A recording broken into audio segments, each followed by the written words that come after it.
On today's show, as we anticipate the game this Friday against St. John's in Gampel, let's talk about how we made the second biggest jump in the AP poll and how we feel about where this UConn team is currently today. Guess what? You're locked on.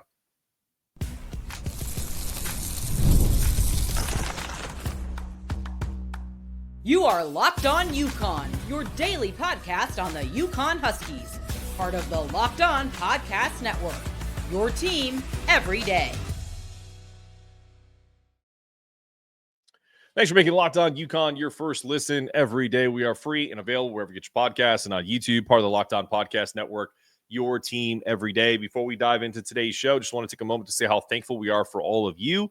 We're proud to say we're the only daily podcast covering UConn men's and women's basketball, the hoops capital of the world, and we're thrilled to bring you the coverage you deserve.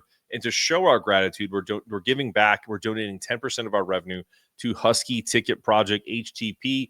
I'm proud to sponsor them and be a partner, helping send kids to UConn games. Today's episode is brought to you by Game Time. Download the Game Time app, create an account, and use the code LOCKEDONCollege for $20 off your first purchase. Go get some Game Time tickets for the UConn game this Friday against St. John's. You get to see me. Hey, how you doing? All right, let's bring in Dan Meehan of Exit 68 and my every Tuesday and Thursday co-host, Daniel. Let's get your mic unmuted like I do every time. All right, UConn makes a leap from 25 to 19. They jump 6 spots. Texas Tech is the only other team that made a higher jump in the AP poll. We're going to talk about all this stuff. The national rankings, the SEC dominance, Big 10, Big 12, ACC, but specific to UConn right now. How are you feeling couple days after the UConn win at Marquette? And how do you feel like this team is positioned after what we just saw this Saturday? I think at this point in time, this is probably the most encouraged I've been in this team, in this roster, and their trajectory for the rest of the season as I felt all season. You know, awesome win, staple win of the season, going to Marquette out in Milwaukee, the most people that they've ever had in that arena, and pretty much just stomped them out. You know, UConn forks the ball over 25 times and still wins the game by 9 somehow.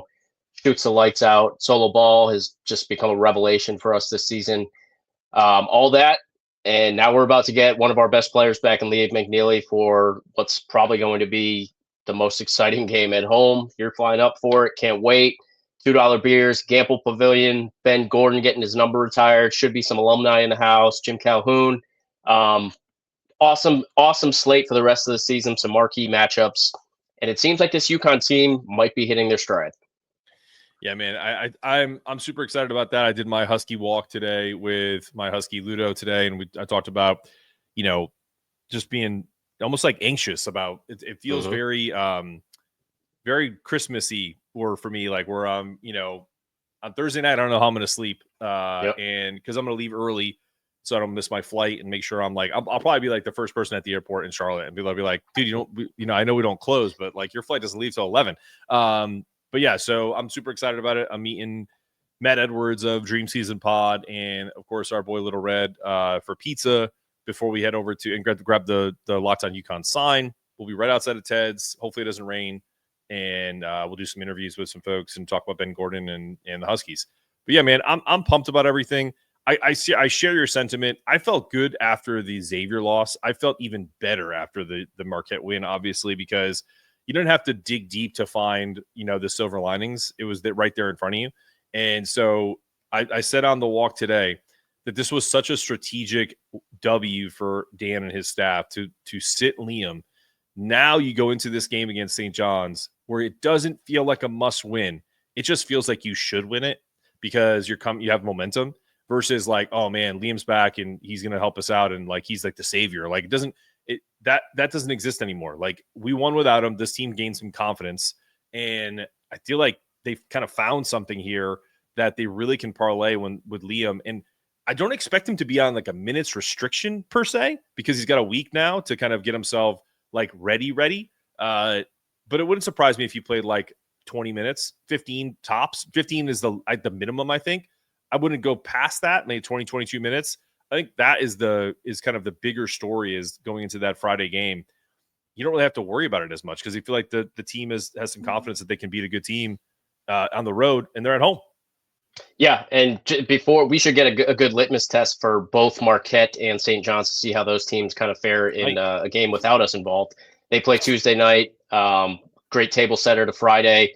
St. John's is probably, I think they have 3 losses at this point. They're probably due for a loss. Marquette just got theirs, one that they were probably due for one.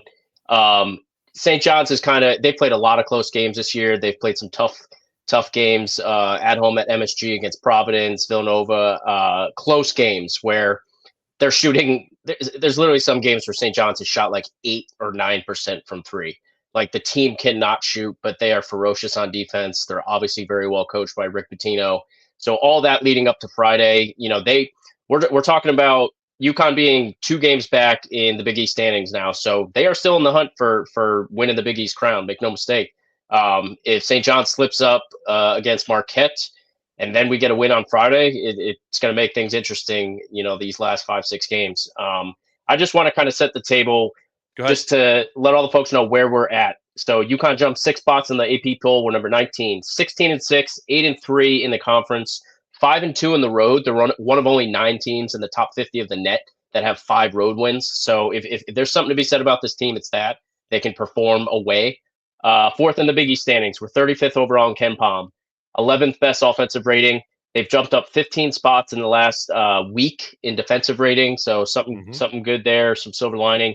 32nd in the net rankings. We're averaging 80 points a game. So 3 of these losses on the season, as we know, in Maui. The other 3 were sans Liam McNeely by a combined 11 points. Again, you want to talk about silver lining, talk about where the doom is over.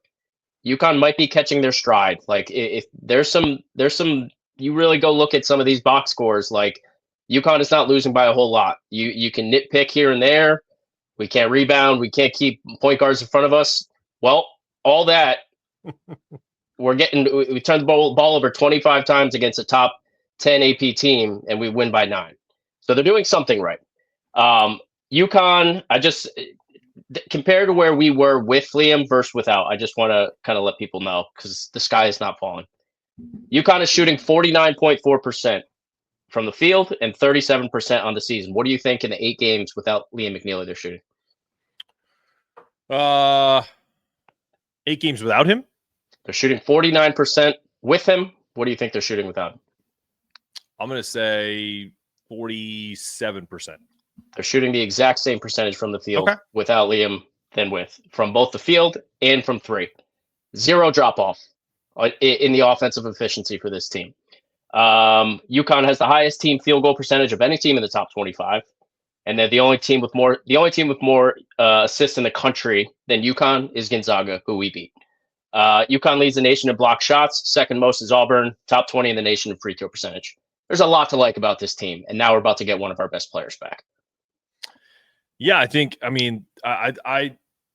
think we had. I didn't know we were exactly, but I didn't think there was much of a drop off of Liam. So you're saying there was. No, that's great. That's good news. Obviously, I think for me, like the thing that's always so stark, the differences between UConn's offense, and we had Adam Finkelstein, and he talks about that. Like he was on, and he was talking about like how people don't really understand like how intricate this offense is that UConn runs. We've talked about it. The fans, I think, kind of know, but I think that's part of it too. Is like, all these guys are kind of in their second season, if you will. Like, I know they're in their second part of their second season, and that's what I mean. Like they're playing as many minutes as they've ever have in this system, and things are starting to kind of click a little bit, right? You saw Jay Ross look a little better on offense and facilitate a little more. You saw him play better defense. You've seen solos kind of surge and emergence lately. So I think that's a big thing that I don't think people are writing about that as much. Like I think, and I'm not saying that the beat reporters need to do a better job. I'm saying that is so evident from the last 2 years and we're going to talk about the comparisons between the 2023 team and essentially having the exact same record now as we do this year. And I think that's part of it, man. Like those teams needed time to kind of get themselves into the type of rhythm that this team has finally hit. And I'm starting to see that now. And now that, we do this show every day, it's more so like less where you kind of like text your buddies and talk like a bunch of crap. And it's really just about kind of looking at the metrics and seeing like, man, this team is starting to kind of ascend at the right time. Do you agree? I stare at Ken Palm spreadsheets, Bart Torvik, the net, all this stuff every day for the length of the season for 4 to 5 months. You start to learn how these numbers trend, how long it takes for some of them to move. Like we're starting to see a few of these metrics tick in the right direction. And we, as UConn fans, are lucky enough to know like that means something. The last going back-to-back national championships from 2011, 2014, when some of these websites like started to get instituted and we started looking at this stuff, like we know what to look for as opposed to some other teams like in Auburn or, in Iowa State, who historically have decent teams, but maybe been to a Final Four here and there, but haven't gone all the way. Sure. We know what to look for. Like I said, this is the most encouraged I've been all season. We're about to get one of our best players back. Something that I don't think enough people are talking about is the ascension. Obviously, we've talked about Solo Ball, who's just become one of the best shooters in college basketball, really kind of found who he is on the basketball court, even more so in the last like 8 to 10 games. Jalen Stewart is playing awesome. He's started 6 games since Liam went out. He's shooting 61% from the field and 48% from 3 in his last 7 games. Like, if you wanted to try to find a ripple on this team, we talked about first half of the season, like the sophomore class, as Dan likes to call it. We haven't got as much from Jaden Ross. He plays tough defense, but the offense hasn't really been there. It hasn't clicked for him. Jalen Stewart is a guy we're starting to really be able to kind of fall back on and trust from a shooting perspective. He's now going to slot back probably as Liam comes back. Jalen's going to move back to the bench. A guy coming off your bench, as you're trending well, who's shooting damn near 50% from 3, I like where they're at. I couldn't agree more. I wrote an article in Hoops Capital of the World. If you guys want to check that out, it's essentially what Solo's surge really means for the rest of the team, and also the Liam McNeely being back, and how just go check that out. It's on Hoops Capital of the World Substack. So wherever you can, check that out. If you want to use it for free, if you want to pay for it, if you want to make a donation, that's great. It all helps us out.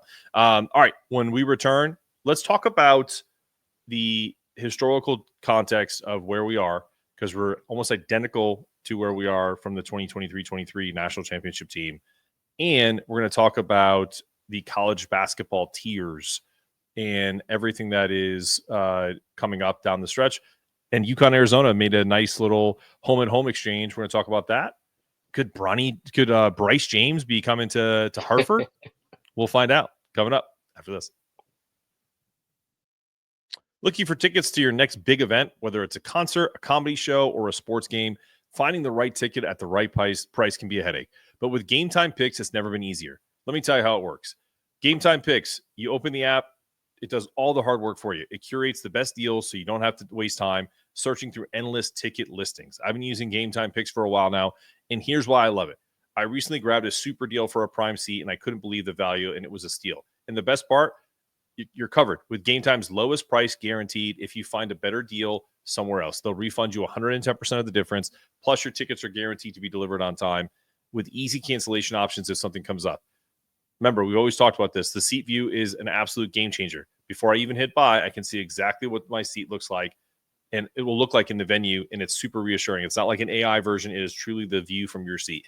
Ready to make your next event even better? Download the Game Time app, create an account, and use the code LOCKEDONCollege for $20 off your first purchase. Terms apply. Again, that's code LOCKEDONCollege for $20 off. Download the Game Time app today. Last-minute tickets, lowest price, guaranteed.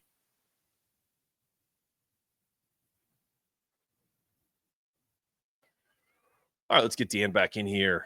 All right, we're back. You're back on Locked On UConn with your host, Mark Zanetto, and co-host Dan Meehan, owner, founder of Exit 68. Go check out exit68.com for all of your apparel needs. Let's talk about where we stand historically, right? So 16-6 overall. It's the exact same record at this point from the 2022-23 team. The big difference, and I know you're going to bring this up, so I'm just going to say it for you. UConn was 14-0 in non-conference. So a little different scenario in how we got to this 16-6, but it is kind of wild that in a team that was littered with talent in that 2022-23 team, is now just as littered with talent. Dan said at the beginning of the year, this might be the most talented team we've ever had, but just young. What does that tell you? What does that tell you from the perspective of that even their coach, who's pretty realistic? I mean, we sat here, what was it, like a week ago around the same time going, this is like, the expectations of this team might need to be like second weekend and blah, blah, blah, blah, blah. And what a difference an ass-kicking win on National Marquette Day makes, because we're both a little more chipper when it comes to the expectations of this team. What does it tell you? Oh, I walked around with a little pep in my step the rest of the weekend after UConn won that game. It gave me something made me hopeful. But yeah, I mean, this team, if it tells me anything, it's just that these guys craft a roster a certain way. They look for certain personnel to put out there, and the continuity is a mainstay. Like they look for a guy in Terrace Reed who might be able to watch some Adama Sanogo film. You watch some Samson Johnson, who's one of the best shot blockers in the nation. Watch some Donovan Clingan film. I think the 22-23 team had more talent on it. 5 of those guys end up going to the NBA eventually. You got Clingan, just a black hole in the middle. Sanogo, you can dump it down to him for a bucket anytime. Tristan Newton ends up becoming an All-American. Jordan Hawkins and Andre Jackson. The comparisons between Jordan Hawkins and Solo Ball are starting to look like that meme from The Office. It's the same photo. Yep. They're becoming the same player. Solo Ball's Solo Ball shooting percentages are even better than where Jordan Hawkins was. I think the Hawkins on that team was just like you could run him around everything, and there was probably a little bit more offensive talent on the floor while Hawkins was doing his thing, running around screens, and the threat of Hawkins was such, like, it's so scary for defending teams. Solo Ball is starting to become that. Like, this guy's shooting almost 47% from three. Hawkins didn't even end up at 40% by the end of his campaign that year. Dan, what's so crazy about the game against Marquette, just to kind of bring that up because it's the most recent Solo Ball explosion, is he missed his first 2 threes. Yeah. He made his last 7. Yeah. That's the crazy part, because if you rewatch the game, you see him miss the first 2, and then you're like, haha, every time he shoots now, he's going to make it. It was my favorite. It was my favorite stretch, like, for any player on this team this season. It was so fun to watch. A great top 10 team, just really tough team defensively. Like, their ball denial was just making it hard for us. And he just caught fire. Like, he just doesn't get tired. Played almost every minute in the game. Step back threes, corner threes, dribble, drive, like, threes. He did it all. And he's starting to really become a threat, like similar to how Jordan Hawkins was. They're running a lot of the same sets and the offensive schemes and stuff for him. Like, great guy to model your game after, right? And Hawkins, what's going to lead to too? You know what's going to lead to too? Because I don't mean to cut you off, because you're talking about the sets, right? Did you notice that whether it was Stevie Mitchell or Cam Jones, whoever was on Solo, or sometimes they switch everything, but when they were able to run that kind of loop screen where he gets that kind of semi corner or side pocket three, eventually teams are going to try to scout that, and then we're going to get backdoor slips, because that's what happens with. It was the last one they ran, I think, in the game. It was the last one he made in the deep lower left corner, and you could see Stevie Mitchell, like, get pissed at his own guy, like, God, they just got us, like, because they ran that play. He made one similar on the other side. Yeah, it'll get and they'll find a different ripple, and they'll run it a different way next time, and there's no way you can defend it. So what they've found in Solo Ball now is it could be very fun the rest of the way. It's because even if you think in film as one of these teams who is going to play us for a second time now in Creighton, in St. John's eventually, and then Marquette again at home, it's like you can watch all the film you want. They're going to run. UConn's going to scout you scouting, and they're going to run it a different way anyways. So there's really no defense for it. What this now opens up for Solo Ball's ascension, Liam McNeely is coming back into the fold now, pending his, like, full health and availability. The confidence that Dan Hurley, Kamani, and Luke Murray now have in Solo Ball to really run some interesting stuff. Like, they have all the confidence in the world in him. They can kind of open up this playbook a little bit more now, maybe run a couple plays for a few guys that just the threat of having Solo Ball stand in the corner, running across the screen. I remember Hawkins would do this so well. It's like you get so scared after Hawkins hits 2-3 threes coming around screens. It's like you go pump fake to that screen because the defender's so scared that Hawkins is going to hit another one, opens up a backdoor slip to Donovan Clingan. It's like, some of that stuff's going to open up for this team that's already shooting 49.5% from the field, top 10 in the nation. You get a guy like Liam McNeely back after they've already been cooking. Good luck. Yeah, and I'm going to make a comment because I think you're right. I don't necessarily know though that if maybe the one thing I disagree with about the 2023 championship, not the 24, that this team isn't as talented. I think the pieces just fit better. And what I mean by that is like everyone had a role that they excelled in, and no one was trying to like find themselves. I mean, Hawkins, obviously, there was an ascension. There was, Donovan played a role. He was the backup center. He came in and spelled. Adama, he probably could have played a lot more, as we obviously found out the next year he's pretty damn good. But Adama was so good and so dominant down low.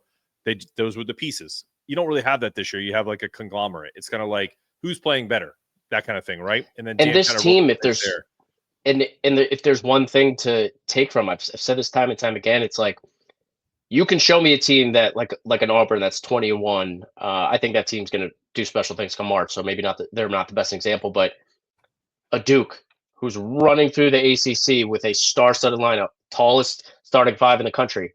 I don't trust a coach yet until you've proven to me that you can run a 6-game national tournament slate successfully. I'm not going to just put you at the end. I'm not going to slot you in because the talent's on the floor. Your coach has to be able to navigate those things, prepare you for playing a team from the Midwest in a neutral site in 2 days when you have no information on the team. Can you do that in 24 to 36 hours and get ready for that? Get up for that. Get your team of freshmen ready for a crowd that might be half empty. I know that Dan Hurley and this staff can do that. They've proven to do that. They look at the season like we said in the beginning of the year. They need to figure out who can do what, who can't. I think this team now knows who they are. They know what every guy can do. They know what every guy can't do. And now they're starting to hit their stride. They know what every guy, they know the rotations now. Some guys are done for the season. Ahmad Noel's sideline. Isaiah Abraham, we don't have to worry about him playing anymore. We know Terrace Reed is going to be the backup center. Jalen Stewart, shooting 60% from the field the last 7 games. He's going to be coming off the bench. And now one of the best freshmen in the country gets slotted back in. This team knows who they are. They're hitting their stride at the point in the season where this is where you want to start figuring yourself out. Get hot before the postseason. Dangerous team. I'm hot right now thinking about it. Good Lord. Let's go. Let's see where UConn really stands in the national picture. Let's break down the tiers of college basketball contenders coming up after the break. All right, you're back. No ads. Lucky for you. We're going to break down the college basketball tiers and where we think UConn's future could be. I think if we did this last week, I think the answers would be completely different from the UConn perspective. But I think we all are in agreement on this, that Auburn is 20-1 and the best team in America. They're led by John A. Broome, a National Player of the Year. All of the Cooper Flag for National Player of the Year stuff just needs to stop because I think Cooper Flag is fantastic. I think he is going to be a phenomenal pro. And I do think that if Duke is given the bracket that they think they're going to get, unless they play a UConn as like a 5 or a 4 seed or something crazy happens, they're likely going to be in the Final Four because I've said this before, and this is get your tinfoil hats ready. Duke missed out on the Zion Williamson Final Four with Coach K. I don't think I don't think the NCAA wants to lose out on Cooper Flag in the Final Four and the storyline that would be. But if they're smart, it would be smart to have him on opposite side of Dan Hurley, and there's a potential for them to meet in the finals as someone that could have had him and Liam McNeely and Dan Hurley, because Dan Hurley is the face of college basketball, regardless of what we're going to talk about a bunch of other teams, but the storyline of UConn getting back to the Final Four in a down year is more compelling than any other story in college basketball because people hate Dan Hurley, they love him, whatever. Auburn's number 1, Duke is number 2. 2-ish, right? Then you have Alabama, Florida, Houston, Iowa State, Tennessee, teams that have the pieces that could win it all. Is UConn in that tier or are they in a tier below? All right, so I broke this down into pretty much 4 different tiers. My first tier, I'm just going to call it Auburn. They're the only ones in that tier. They've earned that. They had a gauntlet of a out-of-conference schedule. They beat everybody. They're 20-1. They've got the best player in the country in Janai Broom, fifth-year grown man senior, 20 and 10, 3 blocks every single night. Their whole roster, people don't know these guys' names yet. Like if you watch college basketball, you're familiar with Auburn, but they've got the best 6-man in the country in Tahad Pettiford. This guy was a top 30 high school player last year, shooting like he's their best shooter on the team. He doesn't even start, and he's their third leading scorer. Like that's how loaded that Auburn team is. They can score at every position on the floor. They're long. They defend. I really like the coach and Bruce Pearl. Like hasn't gone all the way yet, but he's one of probably 10 guys in the sport that you would say or you trust to get your team to a Final Four. They had an early out last year. Maybe they learned from that. So Auburn's in a class of its own right now. Duke is very close. They've got, Cooper Flagg, who, if Janai Broom probably misses a couple more games, Cooper Flagg probably might overtake him as the National Player of the Year in that conversation. They're 19-2. They've ran through everybody. They had a tough out-of-conference schedule as well. I don't trust the coach quite as much. We'll see what they do come March. They've got the tallest starting 5 in America. They're huge. They don't take a playoff on defense. I have some questions on offense. Seems like they're starting to figure some things out on that end of the floor. They play in a weak conference, but their talent and size is undeniable. So that's this is tier 2 now. Also in that tier, I have Alabama. Again, love the coach and Nate Oates. They've got the second best offense of America. They play faster than anybody. Like they can hang 100 on you any given night. Something that the SEC is kind of known for this year that I've taken note of is that all these teams tend to play fast. You just get these big time shootouts like 95-93, 100. Like these guys score 100 like way too often in a college game. It's nuts, but they play so fast. It then like UConn's one of the slowest tempo teams in the country, like 334 out of 364 teams. That keeps the games like lower scoring and keeps them in games against teams that might be better than them. But Alabama's there, second toughest strength of schedule in America behind Auburn, battle tested squad. Also in this tier, I've got Florida at 18-3. I like the coach. Both their offense and defense, which is a really strong indicator of a great team that can go far, is top 10 in the country. Can I ask you a question? Quick little segue. Do you think with UConn playing a good out-of-conference schedule, it doesn't look as good now because some of these teams have fallen back, but, what we thought initially was a pretty good conference schedule, and then the Big East, which has been pretty tough this year and is rated the 4th best conference, even though we only have 4 teams in the top 50 net. Do you think that the lack of the gauntlet is going to help a team like St. John's, a team like UConn, a team like Marquette, and because it's helped the ACC the last couple of years, UConn and I know Marquette got beat early last year, but UConn has been in the won national championships, but ACC almost had 2 team or 3 teams in the Final Four last year because they had a bunch of guys in the Elite 8. So I feel like that is an underrated aspect of it could go both ways, right? There's 2 ways to look at it. Right. Doesn't prepare you long enough, right, for the tougher games, or you're not as beat up and you're fresher against teams that, kicked each other's ass all year and cannibalized each other, and now they're kind of coming in limping into March and April. So what do you think? 2 ways to look at it. You can play a tough out-of-conference schedule as one of these premier teams at Duke, Bama, Florida, Auburn. Auburn ran through everybody. They played everybody. Bama has the hardest strength of schedule in the country. They played everybody. That might, after that, a tough out-of-conference schedule, which they navigated really well, and then the SEC play. Like these guys very well, and they play fast, like a fast brand of basketball. These guys very well could be drained come March. There's also another way to look at it, like Duke, who played a really solid out-of-conference schedule, and they beat mostly everybody too. Then they get to take not some time off, but they get to play some lesser opponent. They get to play some lesser opponents in the ACC, who has like 18 teams. Like they can bottom feed and work on some different. Like you get these nights off where you get to work on some things, change some stuff where you maybe later in the year get to go back to. You don't really have that luxury when you're playing a Kentucky who's dropping 90 on you. So that you can try to get battle tested, similar to 22-23 UConn team who ends up losing 5 games in January, but had played that really tough out-of-conference schedule, beating Alabama during that 14-0 start. And then just like they've they get to March and it's like, we have all the information we need. We know who we are as a team. We're decent in the metrics, and we've also played some people. Like we've got some tape to look back at to kind of work from. I don't know how much tape Duke is going to be able to look at from the North Carolina game and use in March. You know, so but Duke's also going to. They might not even lose in conference play, and they're going to be a 1 seed and get a favorable bracket. So in that regard, like if you kick everyone's butt and you perform in the metrics, you're then undeniable come Selection Sunday.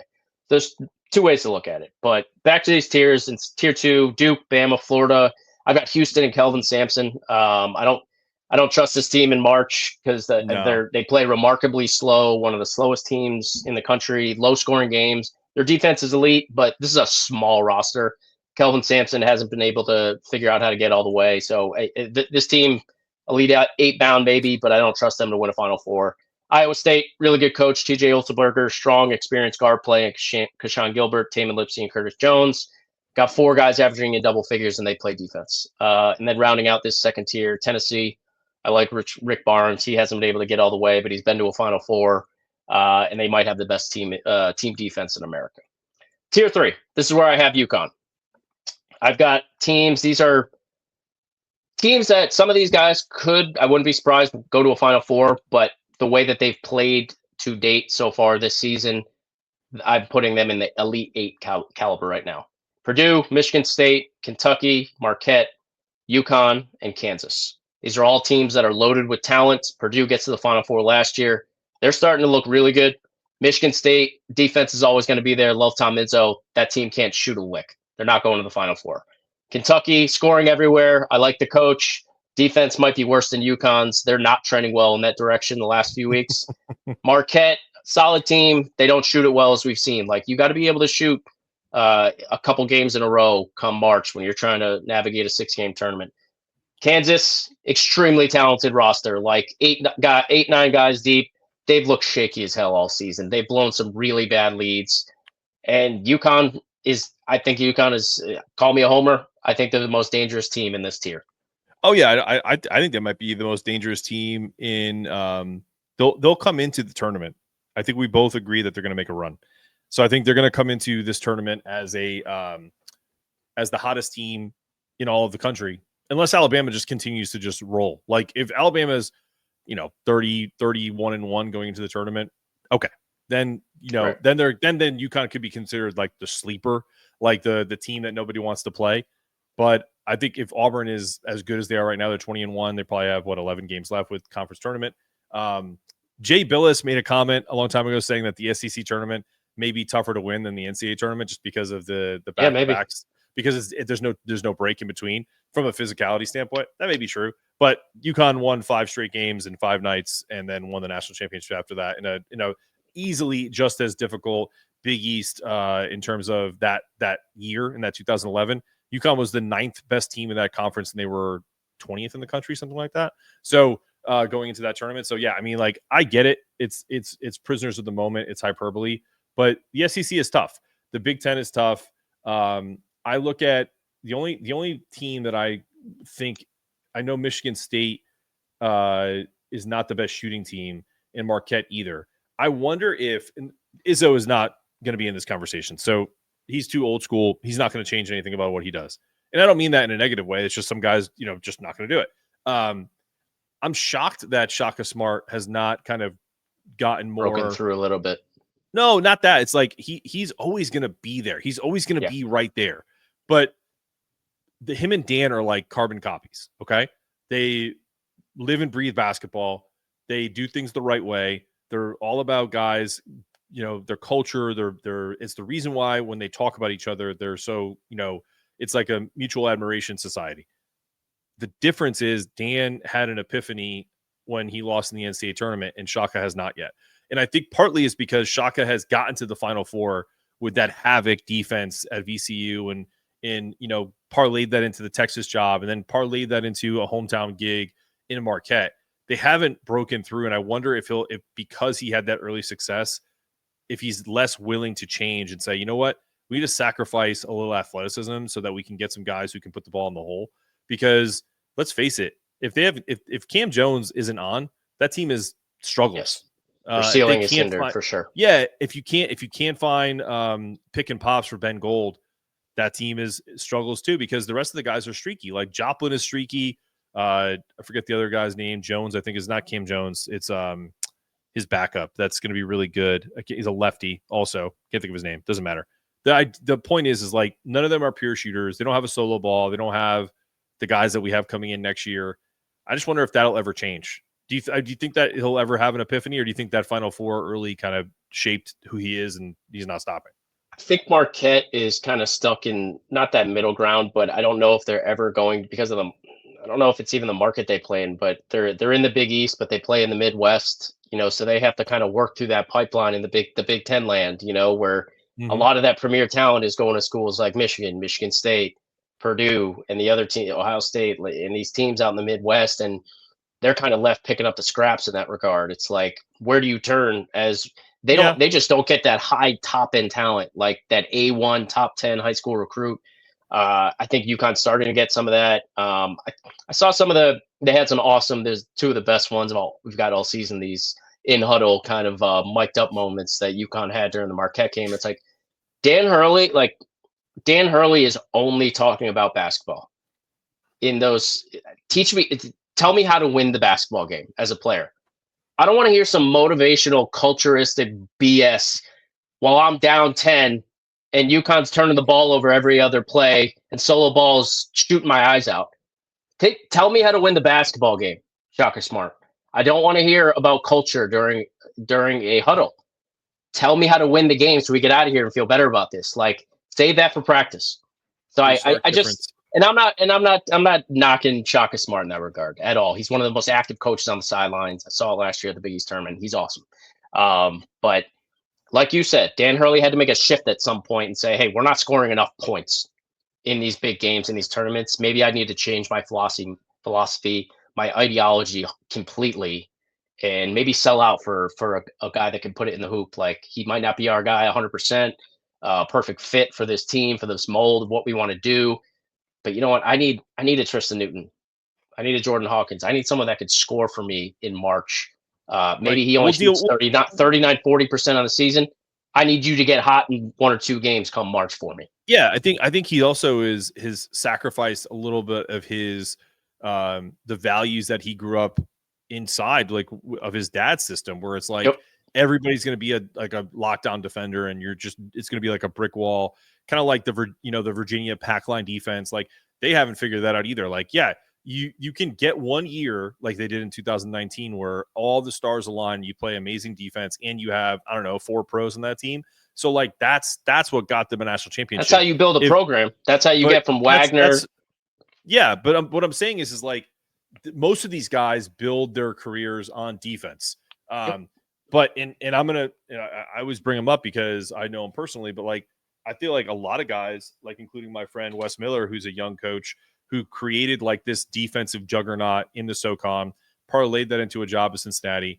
They have a ton of athleticism. If you ever watch Cincinnati play, they're one of the fastest teams. If you go on evanmia.com, they have one of the best lineup combinations in all of the country. They can't put the ball in the ocean. And they have one guy who shoots like 44% in CMOS Lukosis. But the rest of it is just kind of like Jizzle James is the son of Edgerrin James, the Hall of Famer. Great point guard, good mid-range game, can't shoot threes. Like, so they're missing pieces. So I'm just curious, like from his perspective, and maybe I'll ask him in the offseason. I hopefully he still has a job. I want him to keep his job in Cincinnati. I think that job is going to get hotter for him because you got to win, and so it's a big time program. So you got to deliver on the promise.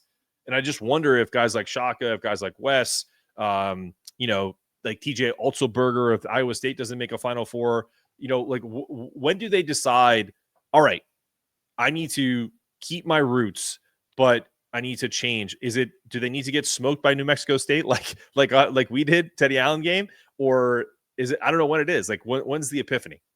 I don't know. It's kind of a hypothetical question. Something I've seen myself and some people are starting to talk about is how the NIL era is starting to affect college sports and the tipping effect that it's having where talent is going. Talent is starting to go to the bigger schools. You're starting to see more SEC schools that have football money that can afford these, not just football players. That money's starting to bleed into basketball now too.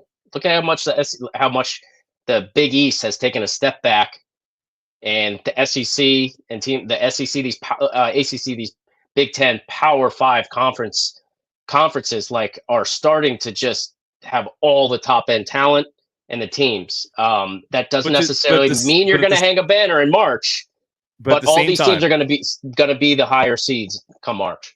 But at the same time, I totally understand where you're going with that. But and I'm not saying you're lazy. I think that can be a lazy argument, especially when you start to talk about like the bigger schools. Like, when was the last time you saw North Carolina just be uncompetitive against Duke? That is a malpractice game for Hubert Davis. Like, I didn't think Hubert should have gotten the job to begin with because he was handpicked, kind of like Kevin Ollie. And at least Kevin Ollie won a national championship. Similar hire. Very similar hire. Yeah. And so, and I know Hubert was there probably 5 years longer than Ollie, but at the same time, handpicked by a big time successor. And no disrespect to Jim Calhoun because he's our GOAT and I love him. Shout out Sam, his grandson. I disagreed with it. And it wasn't until we went outside of the box and away from the family that we ended up getting what we get with Dan Hurley. And I think North Carolina has to do the same thing. And I think some of these coaches need to start realizing that you can't blame it all on NIL. Like Leonard Hamilton just retired because he's old and because he doesn't want to do this anymore. Like, he's the only one of these guys that, you know, people are saying, oh, that NIL forced him out. The dude's 71 years old. Yeah, he's older. He's done. Let's relax on that. Like, he's just old. Don't let his complexion and, you know, how good he looks fool you, right? The dude has been that looked the exact same since he was 42 years old. So, like, by the way, as an aside, I have a great Leonard Hamilton story for you really quick. And then we'll move on to Arizona-UConn and call it a day. Leonard Hamilton does not drink. And so one time a friend of mine told me this story where they were at a bar and someone switched his lemonade with a Long Island iced tea. And so they switched it and he was like, woo. He was like, man, this tastes good. And they're like, what do you call this? And they're like, it's lit. It's an LIT. And he was just like, what's in it? And they told him, he was like, oh, hell no. Like, you guys screwed me up. So like he pushed it away, but he drank one and was just like, man, you guys really screwed me over. And like, maybe that's why he's retiring. He wants to go enjoy some more maybe he wants to go more LITs. But that I'll never forget that story. A buddy of mine who coaches him told me that story. Anyway, last part of the day. I know it's a longer episode today, but I don't care. We're having fun. Arizona and UConn decided to put together a little home first game. They haven't done details yet, either Hartford and Storrs for next year, and then the year after will return trip to Tucson. Tommy Lloyd and the boys. You brought up a good point that Bryce James, LeBron James's other son. By the way, the 6'8" Bryce James. He's not a small individual. Is going to be playing for Arizona. He'll be a freshman then, correct? Next year or the year after? I don't know if he reclassified. I thought he was a junior this year at Sierra Canyon. It says on 24/7 and these other sites that he is class of 2025. So he's either going to be a freshman for Arizona next year when the game is at Connecticut, and then in 26-27 they're in Arizona in Tucson for that one. So he's either going to be playing in Connecticut next year or we'll be watching LeBron James on the sidelines in 26-27. I have another wrinkle to this. What if it's not going to happen next year, but what if 2 years from now we're in the Big 12? Do they scrap it and just call it a conference game? Yeah, maybe. We'll find out, right? We'll find out. That would be wild. Yeah, that's a team. I think Arizona, you know, that's a late 90s, early 2000s prestige team. They've kind of dropped off a little bit. The national championships. Playing well now. Yeah, they're looking good now. They got Tommy Lloyd. He's been there 4 years. You know, they haven't even lost 10 games in any of the 4 seasons that he's been there. So, you know, this is I think Dan Hurley, he knows who the guys in the game, you know, to kind of hitch your wagon to. And it seems like he's been trying to move away from these 3 games and 3-day type MTEs and for a long time. Play more of these home and homes. We get one here. So exciting. Yeah, I think we'll have to do an episode in the off season of top 10 places. Like I'll do a top 10, you'll do a top 10 of where you would want a home at home. And then like even sprinkle in some like neutral site areas, like even like out west, if you're playing like a UCLA or something like that, just to kind of get an idea of like maybe some of that stuff is in the works and we'll find out about it. But I think it's fun that they're doing this. Like we get this news during the season. Like they're still working on this stuff now, like in the midst of a run. It's like, hey, you still gotta, Yeah, as a salesman, like you still got to be filling that pipeline even when you got some deals going. That's what the director of basketball operations does, man. Like those guys never sleep. That's like the job of 7 people. So shout out. I don't even know who that is. I'm gonna find that out and give them like a tweet or something. Be like, dude, keep up the good work. Tom Moore might have some input there. Oh yeah, definitely. All right, man. Listen, great show today. Another day closer to me being in Connecticut, so I'm excited about that. This has been another episode of Locked On UConn. I'm your host, Mark Zanetto, for Dan Meehan. We're asking you to stay locked on, stay connected, make sure those toughness meters are always rising. And as always, go Huskies. Go Huskies.